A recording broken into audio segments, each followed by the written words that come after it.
আসসালামু আলাইকুম প্রিয় স্বপ্নবাজের দল, আশা করব তোমরা ভালো আছো।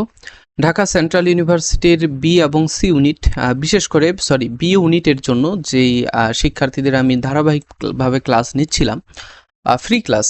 তো বি ইউনিটের আজকের সাধারণ জ্ঞান ক্লাস, এবং এটা হচ্ছে আমাদের চতুর্থ ক্লাস। হ্যাঁ, এটা আমাদের 4 নাম্বার ক্লাস। এই 4 নাম্বার ক্লাসে আমরা যেই টপিকগুলো আলোচনা করব, 4 নাম্বার ক্লাস জিকে।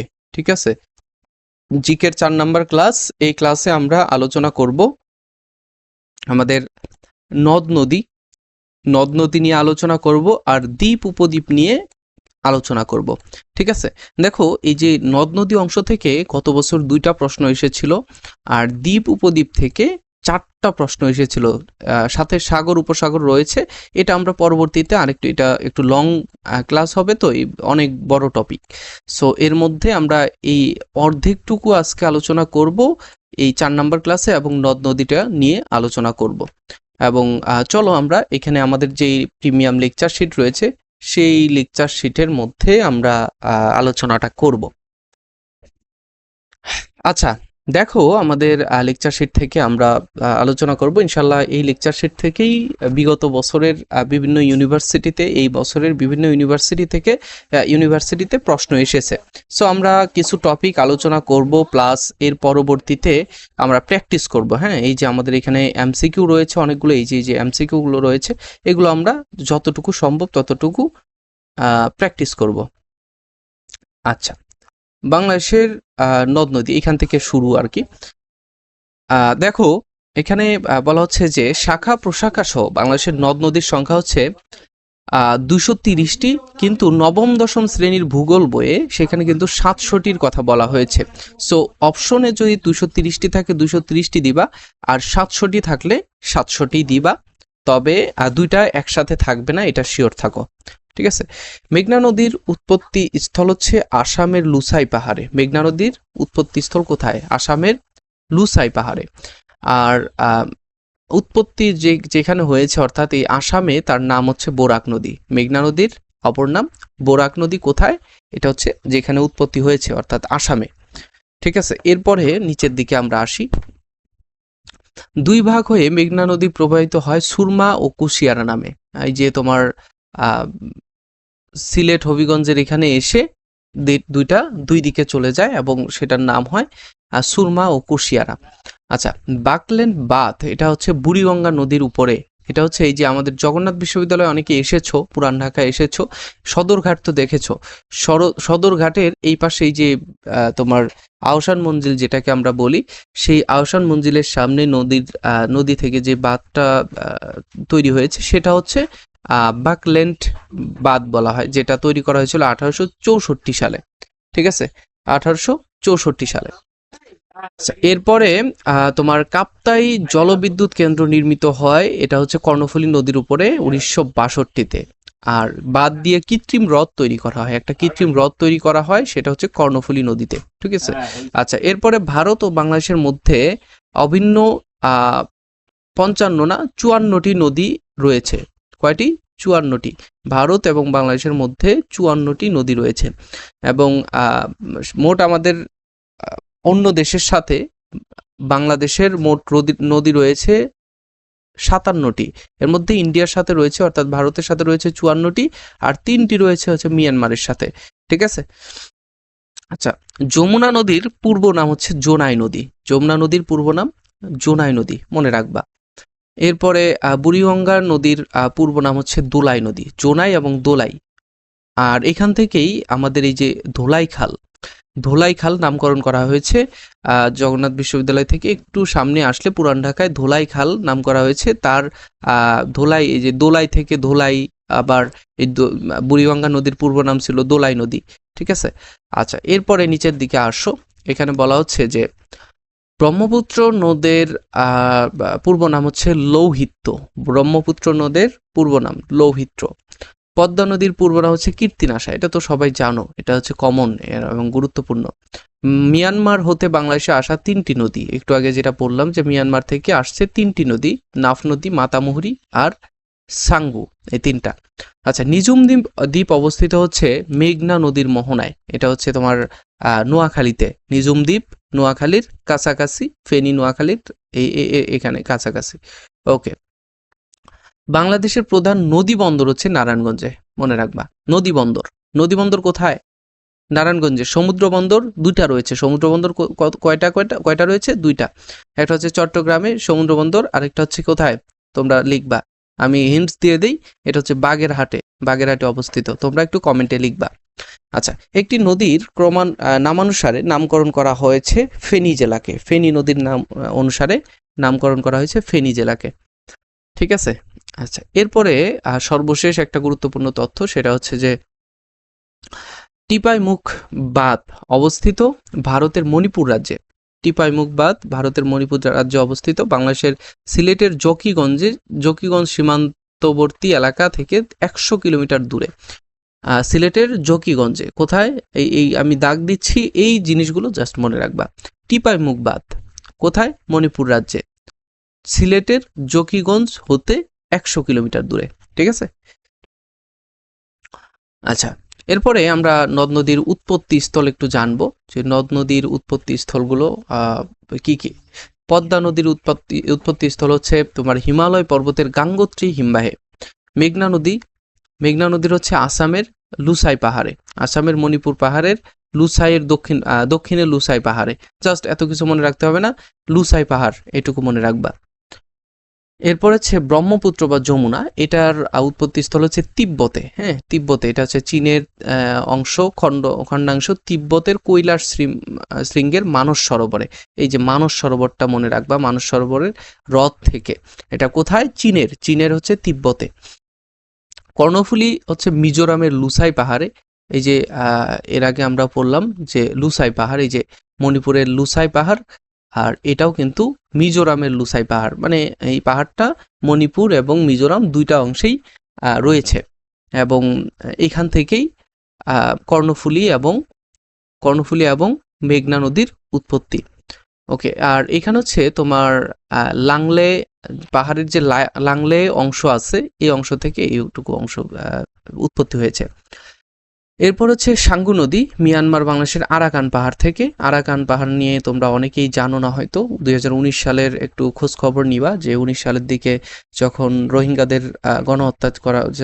রোহিঙ্গাদের উপরে গণহত্যা চালানো হয়েছিল, সো তারা এই আরাকান পাহাড় দিয়ে কিন্তু বাংলাদেশে প্রবেশ করেছে, এবং সেখান থেকে সাঙ্গু নদীর উৎপত্তি। হালদা নদী খাগড়াছড়ির বদনাতলি পর্বতশৃঙ্গ থেকে, খাগড়াছড়ির একটা পর্বতশৃঙ্গ বদনাতলি থেকে। ফেনী নদী পার্বত্য ত্রিপুরা পাহাড় থেকে। তারপর হচ্ছে মাতামুহুরী লামার মাইভার বা মইভার পর্বত থেকে। ঠিক আছে। এরপরে যমুনা নদী কৈলাস শৃঙ্গের মানস সরোবর। এই যে যমুনা, এটা এখানে আছে, সো এটা আমার আর প্রয়োজন নাই, উপরে আছে। সো ইনফরমেশন যে খুব বেশি মনে রাখতে হবে এমনটা না, জাস্ট একটু তুমি চিহ্ন দিয়ে মনে রাখবা। তিস্তা বা করতোয়া, এটা হচ্ছে সিকিমের।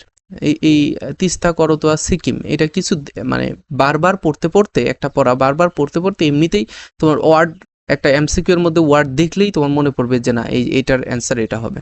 ঠিক আছে। আচ্ছা, তাহলে এটা গেল আমাদের উৎপত্তি স্থল। এরপরে আমরা অনেকগুলো ইনফরমেশন, তো আমরা তোমাদেরকে একটু রিডিং পড়ে দিচ্ছি, এবং যেখানে যেখানে ইম্পর্টেন্ট সেগুলো তোমাদেরকে দাগিয়ে দেবো।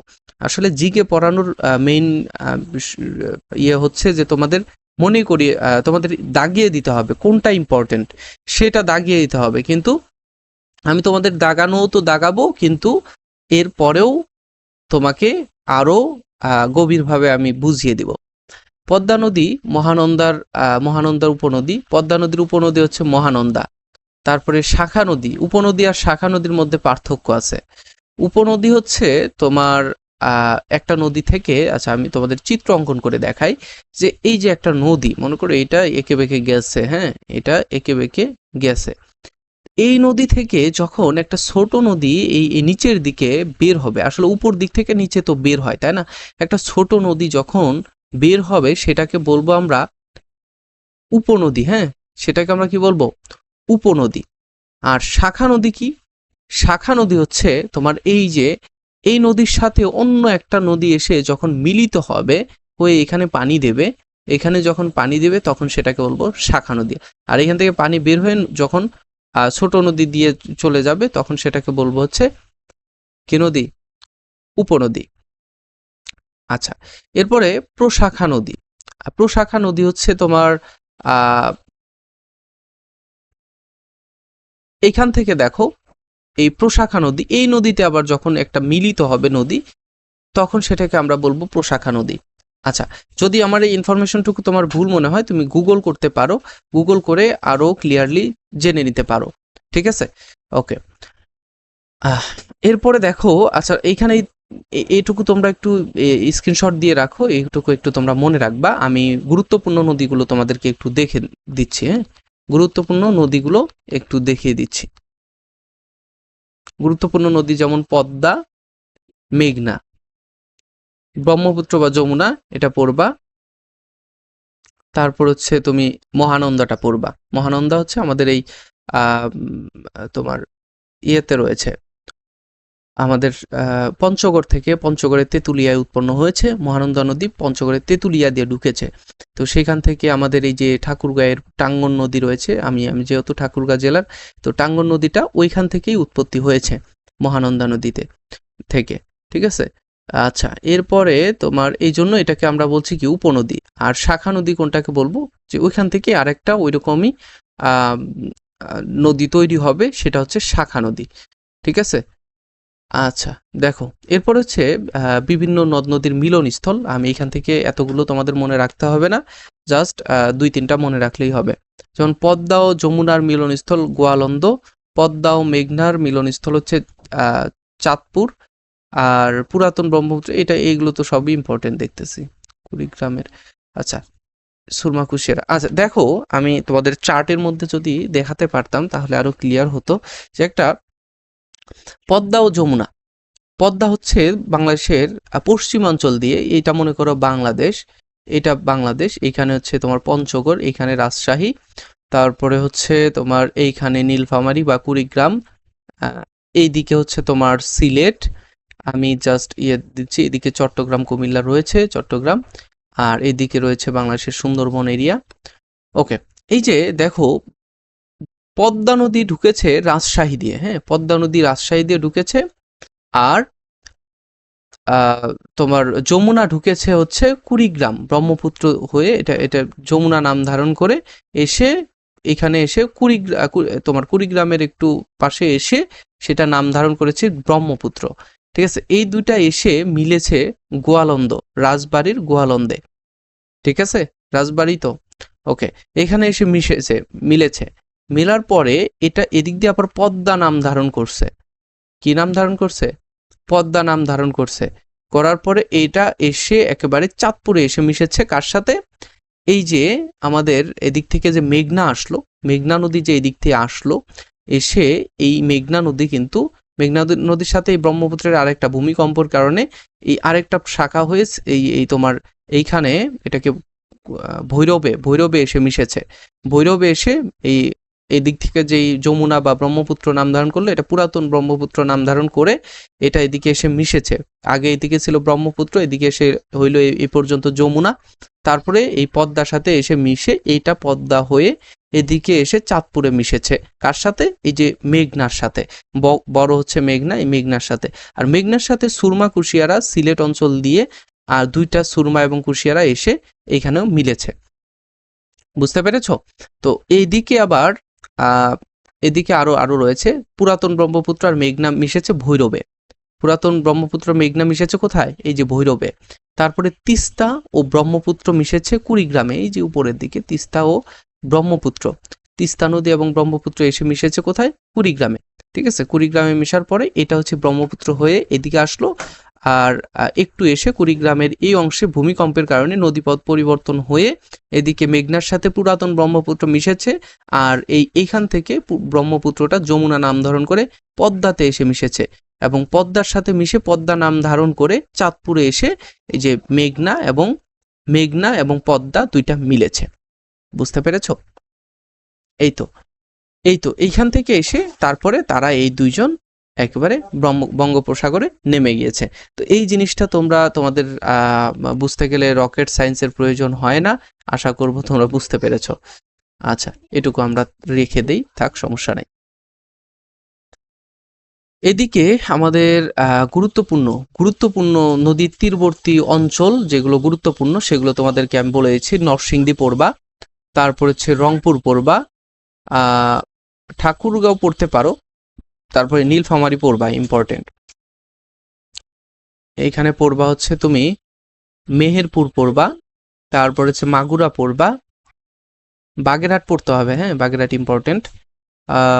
এইখানে হচ্ছে এই যে পিরোজপুর পড়বা, মানিকগঞ্জ পড়তে হবে, জামালপুর পড়বা, রাঙ্গামাটি তো ইম্পর্টেন্ট, এই যে নোয়াখালী, সিরাজগঞ্জ, ঢাকা তো বুড়িগঙ্গা, এটা জানোই। তারপর টঙ্গী পড়বা, এইখানে হচ্ছে মুন্সিগঞ্জ পড়বা, গাজীপুর পড়বা, লালবাগ কেল্লা কোথায়, বুড়িগঙ্গা, এটা তো জানোই সবাই।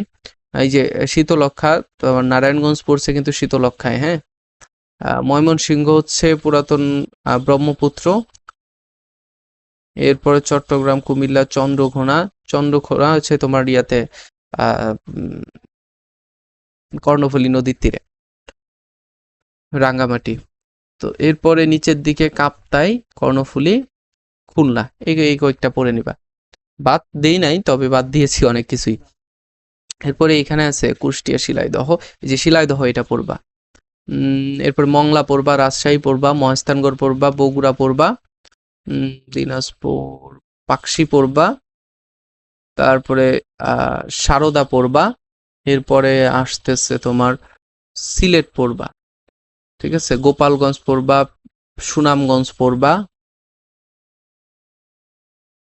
এখান থেকে পড়তে হবে টাঙ্গাইল, ভৈরবটা ইম্পর্টেন্ট, হ্যাঁ ভৈরব ইম্পর্টেন্ট। তারপর হচ্ছে তুমি সাতক্ষীরা পড়বা, পটুয়াখালী পড়তে হবে, চাঁপাইনবাবগঞ্জ পড়তে হবে, ইম্পর্টেন্ট, এই জেলাগুলো ইম্পর্টেন্ট, তো ব্রাহ্মণবাড়িয়া পড়তে হবে, ঠিক আছে। এই কয়েকটা জিনিস তোমরা একটু ভালোভাবে পড়বা, তাহলে ইনশাল্লাহ এখান থেকে প্রশ্ন একটা পাবা। এরপরে দেখো টিপাইমুখী বাঁধ কোথায়, একটু আগে কিন্তু আমি আলোচনা করেছিলাম। টিপাইমুখী বাঁধ হচ্ছে সিলেট থেকে 100 কিলোমিটার দূরে মণিপুর রাজ্যে অবস্থিত, সিলেট থেকে 100 কিলোমিটার দূরে বরাক নদীতে অবস্থিত। তুই ভাই বরাক নদীতে ও তুই ভাই বরাক নদীর সঙ্গমস্থলে এই বাঁধ নির্মাণ করা হয়। বরাক নদীতে তুই ভাই এবং বরাক, এই দুই নদীর সঙ্গমস্থলে, মানে মিলন এর স্থলে এই বাঁধটা নির্মাণ করা হয়। ভারতের মণিপুর রাজ্য থেকে 500 মিটার অদূরে, 500 মিটার বুঝো, মানে আধা কিলোমিটার অদূরেই অবস্থিত। আচ্ছা, এইদিকে আমরা আসি, আরো ইম্পর্টেন্ট, টিপাইমুখী বাঁধ নিয়ে অনেক চাঞ্চল্যকর তথ্য রয়েছে, সো এটা ইম্পর্টেন্ট তোমাদের জন্য। এইখানে দেখো, টিপাইমুখী বাঁধ নির্মাণ করা হচ্ছে 1,500 মেগাওয়াট বিদ্যুৎ উৎপাদনের জন্য। টিপাইমুখ বাঁধ কিসের জন্য? 1,500, হ্যাঁ 1,500 মেগাওয়াট বিদ্যুৎ উৎপাদনের জন্য। বাঁধের উচ্চতা হচ্ছে এই 161 মিটার এবং 390 মিটার। ভারতের North Eastern Electric Power Corporation প্রকল্পটিকে, ভারতের কি নর্থ ইস্টার্ন ইলেকট্রিক পাওয়ার, এত কিছু মনে রাখতে হবে না, নর্থ ইস্টার্ন মনে রাখলেই হবে। প্রকল্পটির ব্যয় হচ্ছে 135 কোটি ডলার, 135 কোটি ডলার। তারপরে হচ্ছে 2012 সালে টিপাইমুখী বাঁধের নির্মাণ শেষ করার লক্ষ্যমাত্রা নির্ধারণ করা হয় 2012 সালে টিপাইমুখী বাঁধের নির্মাণ, ঠিক আছে। এরপর হচ্ছে টিপাইমুখী ড্যাম বা জলাধারের পানির ধারণ ক্ষমতা হচ্ছে 15.9 মিলিয়ন কিউবিক মিটার, ঠিক আছে। আচ্ছা, এরপরে দেখো বাংলাদেশের সমুদ্র সৈকত, পৃথিবীর বৃহত্তম সমুদ্র সৈকত হচ্ছে কক্সবাজার সমুদ্র সৈকত। আচ্ছা, এই সমুদ্র সৈকত নিয়ে তোমাদের একটু বিস্তারিত পড়তে হবে, কারণ বর্তমান সরকারের রাজস্ব আয় যেটা হয় সেটা তোমার এই পর্যটন শিল্প থেকে খুব বেশি পরিমাণে হয়। কক্সবাজার সমুদ্র সৈকতের দৈর্ঘ্য হচ্ছে 155 কিলোমিটার, মানে বুঝো 155 কিলোমিটার, আবার একাধিক বই রয়েছে 120 কিলোমিটার। কারণ হচ্ছে ওইখান থেকে কিছু অংশ রয়েছে যেটা তোমার সমুদ্র সৈকতের বাইরে, ঠিক আছে। ওকে, এরপর হচ্ছে কুয়াকাটা সমুদ্র সৈকত অবস্থিত হচ্ছে পটুয়াখালীতে, এটা তোমরা জানো, সাগরকন্যা বলা হয় কুয়াকাটা সমুদ্র সৈকতকে। এরপর হচ্ছে 18 কিলোমিটার, এটার দৈর্ঘ্য হচ্ছে 18 কিলোমিটার। সূর্যাস্ত সূর্যোদয় দেখা যায় কুয়াকাটা থেকে। তারপরে হচ্ছে বাংলাদেশের সমুদ্র উপকূলের দৈর্ঘ্য হচ্ছে 711 কিলোমিটার। মতান্তরে আরো অন্য কিছু রয়েছে, তোমরা দেখে নিও। ইনানি সমুদ্র সৈকত কোথায় অবস্থিত? কক্সবাজার থেকে 10 কিলোমিটার দূরে ইনানি সমুদ্র সৈকত, ইনানি বিচ। আচ্ছা, এরপর হচ্ছে আমরা এই যে দেখো বাংলাদেশের নদ নদীর মধ্যে দ্বীপ উপদ্বীপ রয়েছে। এটা হচ্ছে তোমার দ্বীপ উপদ্বীপ হচ্ছে একটা কমপ্লিমেন্ট, হ্যাঁ, দ্বীপ উপদ্বীপ হচ্ছে একটা কমপ্লিমেন্ট। এই কমপ্লিমেন্টের কারণে কিন্তু আমাদের এইটুকু আমাদের এই নদ নদীর মধ্যেই টপিকের মধ্যেই পড়ে গেছে। সো এইটুকু তোমাদের একটু একটু মনে রাখতে হবে, ইম্পর্টেন্ট, হ্যাঁ। আর পৃথিবীর বৃহত্তম বদ্বীপ হচ্ছে বাংলাদেশ। তারপরে বাংলাদেশের বদ্বীপ সুন্দরবন, একমাত্র দ্বীপ জেলা ভোলা। তারপর বাংলাদেশের সর্বদক্ষিণের দ্বীপ সেরাদ্বীপ, বা তোমাকে এটা সেন্ট মার্টিন হবে, সেরাদ্বীপ না থাকলে সেন্ট মার্টিন দিবা। সেন্ট মার্টিন দ্বীপ অবস্থিত কক্সবাজার জেলার টেকনাফ থেকে আর একটু সামনে 8 কিলোমিটার দূরে, 8 কিলোমিটার। এর সেন্ট মার্টিনের আয়তন হচ্ছে 8 বর্গ কিলোমিটার। আচ্ছা, সেন্ট মার্টিন দ্বীপের আরেক নাম হচ্ছে নারিকেল জিঞ্জিরা, এটা তোমরা জানো। নারিকেল জিঞ্জিরা, যারা সেন্ট মার্টিন গিয়েছো বা যাবে, তোমরা অনেকে টি শার্টের সাথে দেখা যায় যে এখানে নারিকেলের গাছ আছে, উপরে নাম লেখা আছে নারিকেল জিঞ্জিরা, ঠিক আছে। এরপর হচ্ছে সেরাদ্বীপ অবস্থিত সেন্ট মার্টিন থেকে 5 কিলোমিটার দূরে, 5 কিলোমিটার দক্ষিণে, ঠিক আছে। সেন্ট মার্টিন থেকে সেরাদ্বীপ অবস্থিত 5 কিলোমিটার। অর্থাৎ এই যে দেখো, আমি তোমাদের একটু চিত্র অঙ্কন করে দেখাই। সেটা হচ্ছে যে এই যে এটা হচ্ছে বাংলাদেশের, মানে এইখানে এটা হচ্ছে বাংলাদেশের দক্ষিণের একবারে শেষ প্রান্ত, হ্যাঁ, টেকনাফ বলা হয়। এখান থেকে একটু সামনে আসলে তোমাদের পরে কি সেন্ট মার্টিন, 8 বর্গ কিলোমিটার অংশ জুড়ে সেন্ট মার্টিন অবস্থিত। এবং এখান থেকে 5 কিলোমিটার দূরে আসলে সেরাদ্বীপ বলা হয়, হ্যাঁ, সেরাদ্বীপ 5 কিলোমিটার দূরে। এখান থেকে কত কিলোমিটার দূরে? 5 কিলোমিটার দূরে, ঠিক আছে।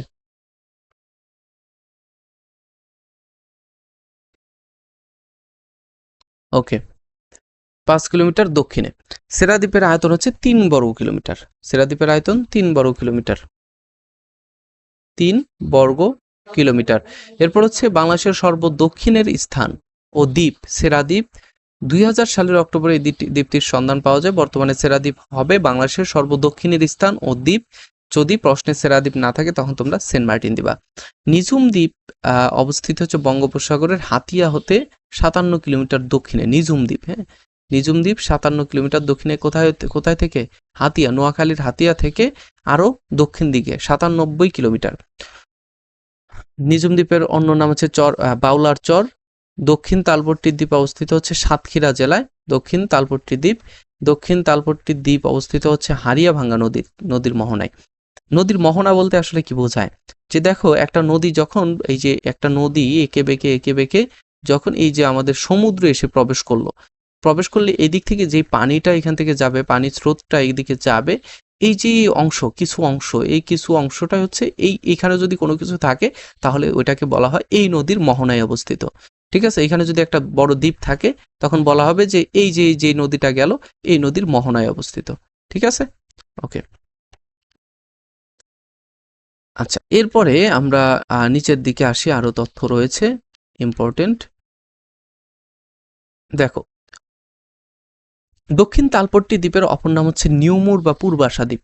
কি দ্বীপ? নিউমুর বা পূর্বাশা দ্বীপ। এটা হচ্ছে ইন্ডিয়ার নিকটবর্তী, এই নামে ভারতের নিকটবর্তী পরিচিত এই তালপট্টি দ্বীপকে। দেখো, আমি মানচিত্র থাকলে আরো একটু ক্লিয়ার করে দিতে পারতাম যে বাংলাদেশের যে মানচিত্র রয়েছে, এদিক থেকে এসে এদিক থেকে এইদিকে অনেক ভালো হয়েছে মানচিত্রটা, না? এইদিকে বাংলাদেশের মানচিত্র এটা। এইখানে সাতক্ষীরা জেলা হচ্ছে এইখানে। এই সাতক্ষীরা জেলায় একবারে এই সীমান্ত ঘেঁষে এই অংশটাতে তালপট্টি দ্বীপ রয়েছে, দক্ষিণ তালপট্টি দ্বীপ। এবং এটা সাতক্ষীরা জেলা তো না, এই যে আমাদের সমুদ্র অংশে রয়েছে আর কি। এই যে মনে করো এই জায়গায় আমাদের এই দক্ষিণ তালপট্টি দ্বীপটা রয়েছে, এবং এই দ্বীপটা ভারতের অংশ থেকে নামকরণ করা হয়েছে নিউমুর বা পূর্বাশা দ্বীপ, আর বাংলাদেশের অংশে বলা হয় দক্ষিণ তালপট্টি দ্বীপ। আর এদিকে আরো যে দ্বীপগুলো রয়েছে সেগুলো আমি একটু তোমাদের মানচিত্র যেহেতু এঁকেছি সেটা আমি তোমাদেরকে একটু একটু ক্লিয়ার করে আমি বলে দিই। আচ্ছা, এরপরে দেখো যে সাতক্ষীরা জেলায় অবস্থিত দক্ষিণ তালপট্টি দ্বীপ।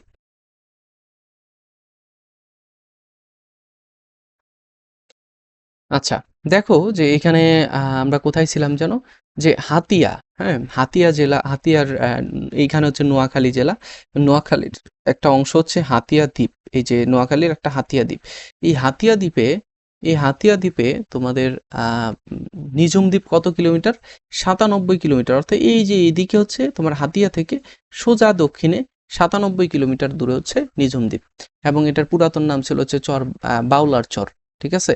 আর হারিয়াভাঙ্গা নদীর মোহনায়, এই যে হারিয়াভাঙ্গা নদীর মোহনায় এই এইখানে দক্ষিণ তালপট্টির দ্বীপ অবস্থিত, ঠিক আছে। দক্ষিণ তালপট্টির দ্বীপ অবস্থিত হচ্ছে হারিয়াভাঙ্গায়, হারিয়াভাঙ্গা দ্বীপে অবস্থিত। আচ্ছা, দেখো এখানে আরো ইম্পর্টেন্ট তথ্য রয়েছে। এখানে দেখো যে ভারতীয় নৌবাহিনী জোরপূর্বক দক্ষিণ তালপট্টি দ্বীপটি দখল করেছে 1981 সালে। এই যে আমাদের এই সীমান্তবর্তী এলাকায় যে দ্বীপটি রয়েছে দক্ষিণ তালপট্টি, এটাকে ভারতীয় নৌবাহিনী তারা জোরপূর্বক দখল করে নেয়। এরপরে অপরিপক্ক দ্বীপ অবস্থিত হচ্ছে মেঘনা নদীর মোহনায়। এই যে মেঘনা নদী কিন্তু এদিক দিয়েই প্রবেশ করেছে, তোমার চাঁদপুর থেকে এদিকে প্রবেশ করেছে। তো মেঘনা নদীর মোহনায় কি অবস্থিত, অপরিপক্ক দ্বীপ অবস্থিত। অপরিপক্ক দ্বীপ মানে যেটা এখনো পাকে নাই, ঠিক আছে। অসংখ্য দ্বীপ নিয়ে গঠিত বনাঞ্চল হচ্ছে সুন্দরবন। এইখানে সুন্দরবনের আশেপাশে অনেকগুলো ছোট ছোট দ্বীপ রয়েছে। এই সুন্দরবন তো আর সম্পূর্ণ ভূখণ্ড না, এর মধ্যে কিছু জলাভূমি রয়েছে এবং এর মধ্যে অনেকগুলো দ্বীপ রয়েছে। এরপর হচ্ছে মন্দির রয়েছে মহেশখালী দ্বীপে। মহেশখালী দ্বীপে আদিনাথ পাহাড় রয়েছে। মহেশখালী কোথায়, চট্টগ্রামের মহেশখালী, এই যে চট্টগ্রামের এইখানে হচ্ছে এই জায়গাগুলোতে কোথাও একটা জায়গায় রয়েছে মহেশখালী দ্বীপ, চট্টগ্রামে, ঠিক আছে। এইদিকে অথবা এই যে এদিকে হবে, এদিকে আমরা যেটা দেখেছিলাম, মানচিত্র থাকলে আরো ক্লিয়ার দেখাতাম। এরপরে দেখো মনপুরা দ্বীপ অবস্থিত ভোলা জেলায়, ভোলার জেলার হচ্ছে মনপুরা দ্বীপ।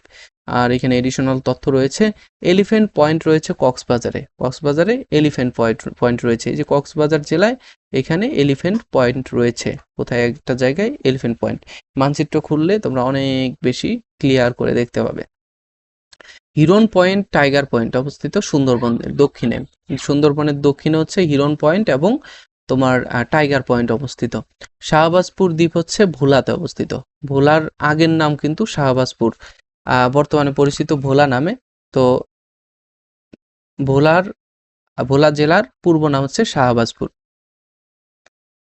বাংলাদেশের বাতিঘরের জন্য বিখ্যাত কুতুবদিয়া দ্বীপ। বাংলাদেশের বাতিঘরের জন্য বিখ্যাত হচ্ছে কুতুবদিয়া দ্বীপ। এরপর হচ্ছে ক্রস ড্যাম অবস্থিত পদ্ধতিতে কৃত্রিম উপায়ে বঙ্গোপসাগরে চর জাগানো হয় ক্রস ড্যামের মাধ্যমে। প্রাচীনকালে সামুদ্রিক জাহাজ তৈরি করার জন্য সন্দ্বীপ বিখ্যাত। সন্দ্বীপ অবস্থিত কোথায়, সন্দ্বীপ অবস্থিত এই যে চট্টগ্রাম, কক্সবাজার, এইখানে কক্সবাজারের মধ্যে, ঠিক আছে। এটা কক্সবাজার জেলায় অনেকটা ধরা হয়। সামুদ্রিক জাহাজ তৈরি করার জন্য, সামুদ্রিক জাহাজ তৈরি করা হয় কোথায়, সন্দ্বীপে। আচ্ছা, এটা হচ্ছে প্রাচীনকালে করা হতো। আচ্ছা, এইখানে আরো কিছু গুরুত্বপূর্ণ বৈশিষ্ট্য রয়েছে, দ্বীপের অবস্থান এবং বিশেষত্ব রয়েছে, আমি তোমাদের দাগিয়ে দিচ্ছি। এই যে বাংলাদেশের সব থেকে বড় দ্বীপ হচ্ছে ভোলা, সেন্ট মার্টিন পড়বা, নিঝুম দ্বীপ পড়বা, তারপর হচ্ছে মহেশখালী দ্বীপ পড়বা, আর কোথায় জানো, এই তো এখানে। আর আর এখানে এই যে এখানে রয়েছে হাতিয়া পড়বা, হ্যাঁ হাতিয়া পড়বা, মনপুরা দ্বীপ পড়তে পারো। এই কয়েকটা দ্বীপ তোমরা এখানে বিশেষ কিছু রয়েছে তোমরা পড়ে নিবা। এরপরে দেখো চর, বাংলাদেশের আচ্ছা চর কাকে বলে, চর হচ্ছে এই যে আমরা যেটা এতক্ষণ ধরে জানলাম যে সমুদ্র অংশে সমুদ্র অংশের মধ্যে যদি কোনো একটা ভূখণ্ড দেখা যায়, সেটাকে আমরা কি বলি? এই জিনিসগুলোকে আমরা বলি হচ্ছে দ্বীপ। এখানে একটা দ্বীপ, এখানে একটা দ্বীপ, এটা কিন্তু আমাদের সমুদ্র অংশ। হ্যাঁ, এটা হচ্ছে আমাদের সমুদ্র অংশ। কিন্তু এই যে বাংলাদেশের অভ্যন্তরে যে নদীগুলো রয়েছে, শুধু বাংলাদেশের না, বিভিন্ন দেশের নদীর মধ্যে যে বৃহত্তর অংশে চর পড়ে, হ্যাঁ, যেখানে পানি জমে না, যেখানে পানি থাকে না যেই সময়টা, সেই অংশটুকু বালু বালু পড়ে না, বালু দেখা যায় না, তো ওই অংশটাকে বলা হয় চর। ঠিক আছে? বাংলাদেশের বিভিন্ন বড় বড় নদী আছে, এই নদীগুলোর মধ্যে অনেক চর রয়েছে। যে ব্রহ্মপুত্র এবং যমুনার মধ্যে সব থেকে বেশি চর রয়েছে। ব্রহ্মপুত্র এবং যমুনার মধ্যে, ব্রহ্মপুত্র বা যমুনার মধ্যে অনেক বেশি চর রয়েছে। ঠিক আছে? আচ্ছা, আমরা এটুকু কেটে দিয়ে আবার ঢুকবো, এটুকু কেটে দিয়ে আবার ঢুকবো।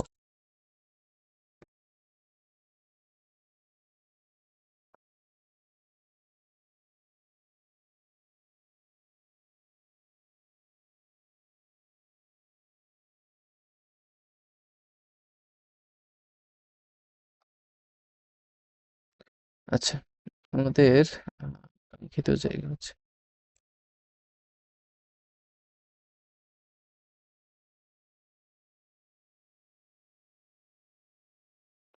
নদ নদী যেন কোথায় রাখলাম?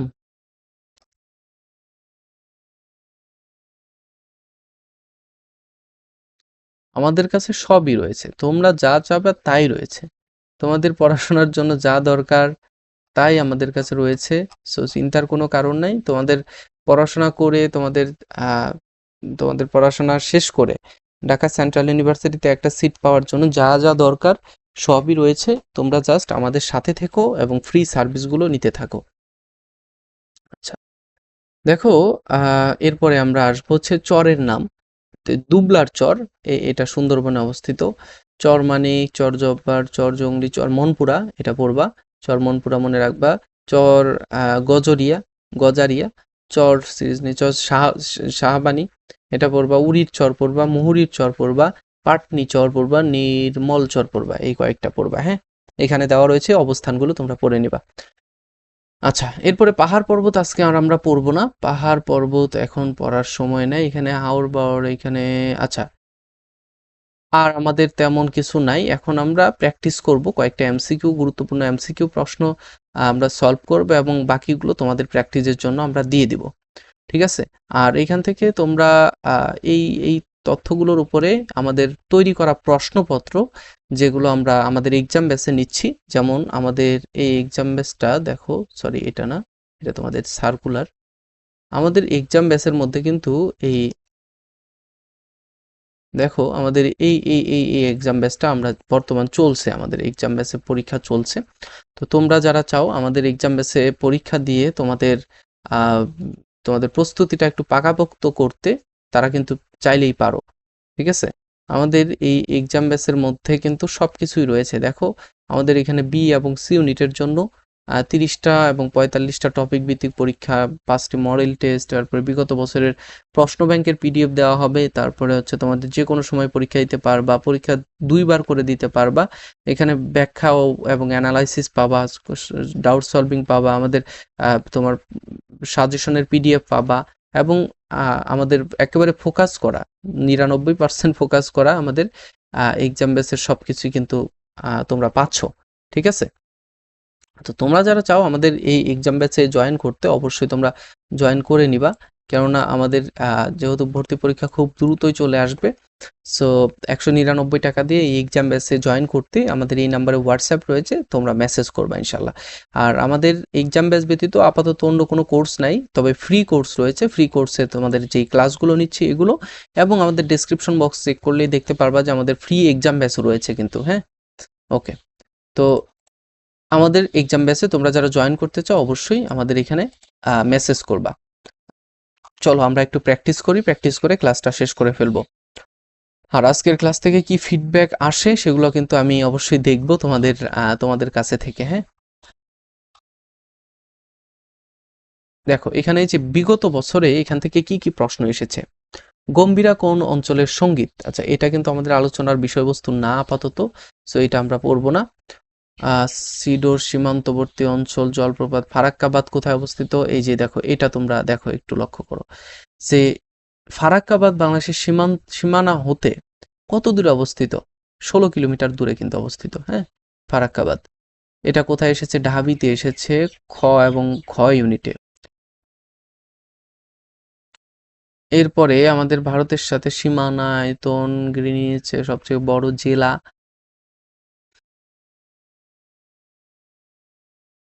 গ্যাস ফিল্ড, অনেক কিছুই রয়েছে। এই যে দক্ষিণ তালপট্টি দ্বীপ কোথায় অবস্থিত? সাতক্ষীরা জেলা, একটু আগে বললাম কিন্তু এগুলো আসছে, ঢাবিতে এসছে। এরপর হচ্ছে আহ সর্বপশ্চিমে অবস্থিত জেলা কোনটি? চাঁপাইনবাবগঞ্জ। হ্যাঁ, বাংলাদেশের উপর দিয়ে রেখা, এটা হচ্ছে কর্কটক্রান্তি রেখা। আচ্ছা, টেকনাফ এবং তেঁতুলিয়া কোন জেলায়, কোন কোন জেলায় অবস্থিত? একটা হচ্ছে কক্সবাজারে, একটা হচ্ছে পঞ্চগড়ে। কক্সবাজার এবং পঞ্চগড়ে অবস্থিত। দেখো উপরে আর ফারাক্কাবাদ নিয়ে আরেকটা প্রশ্ন আছে, যে ফারাক্কাবাদ নিয়ে কয়টি চুক্তি স্বাক্ষরিত হয়? আমরা একটু প্রশ্নের উত্তরটা জেনে নেই। 21 নম্বর প্রশ্ন, 21 নম্বর প্রশ্নের উত্তর হচ্ছে খ। 21-এর কি? কোনটা চালু হয়ে গেল? 21-এর কি? ফটোশপটা আমি অফ করে ফেলি। দেখো একটা কাজ করতে গেলে অনেক ঝামেলা পোহাইতে হয়, যেমনটা আমি এখানে পোহাচ্ছি আপাতত। দেখো 21 নম্বর প্রশ্ন কোথায়? এই যে 21 নম্বর প্রশ্ন হচ্ছে খ। তিনটি তিনটি চুক্তি স্বাক্ষরিত হয়। ফারাক্কাবাদের উপর কয়টি চুক্তি স্বাক্ষরিত? মাওলানা ভাসানী কিন্তু লং মার্চ টু ফারাক্কাবাদ ঘোষণা করেছিলেন। এটা সালটা আমার খেয়াল নাই আপাতত, 1967 অথবা 69 হবে এরকমটা সময়, নাকি? না, আমি আবার ভুল বলে ফেললাম, এরও আগে হইতে পারে, আমার খেয়াল নাই আপাতত। তো ফারাক্কাবাদটা ইম্পর্টেন্ট এই জন্যই যে এখানে আমাদের ইম্পর্টেন্ট কিছু ঘটনা প্রবাহ রয়েছে, তো সেই জন্য। আচ্ছা, এখানে অনেকগুলোই রয়েছে, তো নদ নদী নিয়ে অনেক এমসিকিউ রয়েছে, আমরা আর ভিতরে না ঢুকি আপাতত। তোমাদের জন্য আমি এই এই জিনিসগুলো তোমরা স্ক্রিনশট দিয়ে রাখো, যা আমি তোমাদের প্র্যাকটিস করার জন্য দিলাম। স্ক্রিনশট দিয়ে রাখো। হ্যাঁ, চর রয়েছে, তারপরে দ্বীপ রয়েছে, নদ নদী রয়েছে, এইগুলো তোমরা একটি, যে আমি স্ক্রিনশট দেওয়ার ব্যবস্থা করে দিচ্ছি, তোমরা স্ক্রিনশট দিয়ে নাও। এই যে আমি স্ক্রিনশট দেওয়ার ব্যবস্থা করছি, এগুলো তোমরা প্র্যাকটিস করবা। হ্যাঁ, প্র্যাকটিস করবা। আর সর্বশেষে আমি অ্যান্সার শিট দিয়ে দিব, অ্যান্সার শিটের স্ক্রিনশট দিয়ে নিবা। ঠিক আছে, এই যে আমি ধরে ধরে রাখছি, তোমরা স্ক্রিনশট দিয়ে নাও। আচ্ছা বলো তো, ঠাকুরগাঁও কোন নদীর তীরে অবস্থিত? অবশ্যই টাঙ্গন নদীর তীরে অবস্থিত। মনপুরা দ্বীপ কোথায় অবস্থিত? মনপুরা দ্বীপ বলো। মনপুরা দ্বীপ কোথায়? পটুয়াখালীতে না? মনপুরা দ্বীপ। বাংলাদেশের সবচেয়ে বেশি দারিদ্র্য সীমার নিচে বাস করে কোন জেলার মানুষ? কোন জেলার? আচ্ছা, দারিদ্র্য সীমার নিচে বসবাস করে ঢাকা, কুষ্টিয়া, টাঙ্গাইল, ময়মনসিংহ, কোনটা হবে বলো? কুষ্টিয়া না টাঙ্গাইল নাকি ময়মনসিংহ? এখানে কিন্তু আর অন্য কোনো ইয়ে দেয় নাই। আচ্ছা, এরপরে বলা হচ্ছে বাংলাদেশের সর্বদক্ষিণের স্থান কোনটা? সেরাদ্বীপ। যদি সেরাদ্বীপ না থাকে সেন্ট মার্টিন দিবা। সবচেয়ে চরের সংখ্যা বেশি রয়েছে ব্রহ্মপুত্র নদীতে। বাংলাদেশের দীর্ঘতম নদী হচ্ছে মেঘনা। গভীরতম নদী মেঘনা। হ্যাঁ, তোমার প্রশস্ত নদী মেঘনা। এই তো। আচ্ছা, সবচেয়ে দীর্ঘতম নদী মেঘনা নাকি পদ্মা? এটা একটু গুগল করে দিত, গুগল করলে তোমরা একটু ইয়ে করবা। আচ্ছা, আমার কাছে ফোন নাই আপাতত। বাংলাদেশের দীর্ঘতম নদী পদ্মা হবে না মেঘনা? মেঘনাই হওয়ার কথা। আচ্ছা, এরপর হচ্ছে প্রাচীন পদ্মা নদীর প্রাচীন নাম কি? পদ্মা নদীর প্রাচীন নাম হচ্ছে কীর্তিনাশা। আর দোলাই হচ্ছে ব্রহ্মপুত্র নদীর, জোনাই হচ্ছে যমুনা নদীর, মনে রাখবা। নদী গবেষণা কেন্দ্র কোথায় অবস্থিত? ফরিদপুর না চাঁদপুর? অবশ্যই চাঁদপুর, আমার যেটা মনে হচ্ছে, তোমরা একটু দেখে নিবা। তো এই হচ্ছে আমাদের আলোচ্য বিষয়। তোমরা আশা করব বুঝতে পেরেছো আমাদের নদ নদীর আজকের এই ক্লাস থেকে। আমরা যা যা শুনলাম অবশ্যই আমরা এটা মনে রাখার চেষ্টা করব, এবং এইগুলো আমরা পরীক্ষার হল পর্যন্ত যেন নিয়ে যেতে পারি, সেটাই চেষ্টা করব। তো তোমাদের জন্য শুভকামনা। আর আমাদের এক্সাম ব্যাচে যারা জয়েন করতে চাও জয়েন করতে পারো। এই এক্সাম ব্যাচে কিন্তু তোমাদের জন্য খুব ভালো কিছু আমরা করার চেষ্টা করছি। অলরেডি আমাদের 5টা ব্যাচ শেষ হয়ে গেছে, 6 নাম্বার ব্যাচের পরীক্ষা, এবং 6 নাম্বার ব্যাচের মধ্য দিয়ে আমরা এই বছরের ঢাকা সেন্ট্রাল ইউনিভার্সিটির অ্যাডমিশন শেষ করে ফেলবো ইনশাল্লাহ। সো যারাই জয়েন করবে অবশ্যই আমাদের এক্সাম ব্যাচে আমাদের এই হোয়াটসঅ্যাপ নাম্বার রয়েছে, এই হোয়াটসঅ্যাপ নাম্বারে মেসেজ করবে, 199 টাকা অনলি, ঠিক আছে? অথবা আমাদের ফেসবুক পেজেও মেসেজ করতে পারো, ফারুক একাডেমি। তো দেখা হচ্ছে পরবর্তী ভিডিওতে। পরবর্তীতে আরো গুরুত্বপূর্ণ ইনফরমেশন, গুরুত্বপূর্ণ ক্লাস নিয়ে তোমাদের সামনে হাজির হব। আর তোমরা চাইলে কিন্তু আমরা ক্লাস দিই, আর না চাইলে কিন্তু ক্লাস দেওয়ার ইচ্ছা হয় না। কারণ এই গরমের মধ্যে বাড়িতে এসে, গ্রামের বাড়িতে এসে তোমাদের ক্লাসগুলো দিতে হয়, এই জন্য অনেক নয়েজ হয় আশেপাশে, গরমের কারণে থাকা মুশকিল। সো দেখা যাক পরবর্তীতে তোমাদের জন্য কতটা করতে পারি, তোমরাও কতটুকু চাইতে পারো। ইনশাল্লাহ পরবর্তীতে দেখা হচ্ছে। ফারুক একাডেমির সাথে থাকবে, এটাই প্রত্যাশা করব। আল্লাহ হাফেজ, আসসালামু আলাইকুম।